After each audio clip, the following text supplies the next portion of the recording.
যারা বিয়ে করতে চায়, বিয়ে করে নিজের পাপ থেকে নিজেকে বাঁচাতে চায়, তাদেরকে সাহায্য করা আল্লাহ নিজের জন্য ওয়াজিব করে ফেলেছেন।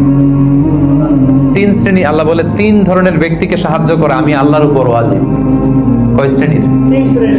এর মধ্যে এক শ্রেণীর হচ্ছে যে বিয়ে করতে চায়, আর নাকি আল্লাযী ইউরিদুল আফাফ, পুত পবিত্র থাকতে, যে চরিত্র বাঁচাতে, যে বিয়ে করতে চায়, টাকা নাই, সমস্যা এটা সেটা, কিন্তু খুব চাচ্ছে বিয়ে করতে। আল্লাহ বলে ওই যুবককে হেল্প করা আমি আল্লাহর জন্য ওয়াজিব হয়ে গিয়েছে। অনেকে বিয়ে করে না এই জন্য যে আগে ধনী হয়ে নেই, টাকা পয়সা কিছু হোক এরপরে বিয়ে করবো, কিন্তু ইসলামের সিস্টেম হচ্ছে আগে বিয়ে করো, এরপরে আমি আল্লাহ তোমার ধনী বানাই দেবো। ধনী বানায় দেয় কে? তো আপনি আল্লাহর সিস্টেমে চলবেন না আপনার সিস্টেমে? ধনী হওয়ার সিস্টেমই তো হচ্ছে আগে বিয়ে করতে হবে। সব সফল লোকেরা, ধনী লোকেরা দেখবেন যে আগে আগে বিয়ে করে ফেলছে। এজন্য আমরা যেন বিয়ে করে হালাল পন্থায় আল্লাহর দেয় যৌবনকে উপভোগ করি, হারামের সাথে যেন আমরা কখনো কোনোভাবে আপোষ না করি, সম্পর্ক না করি।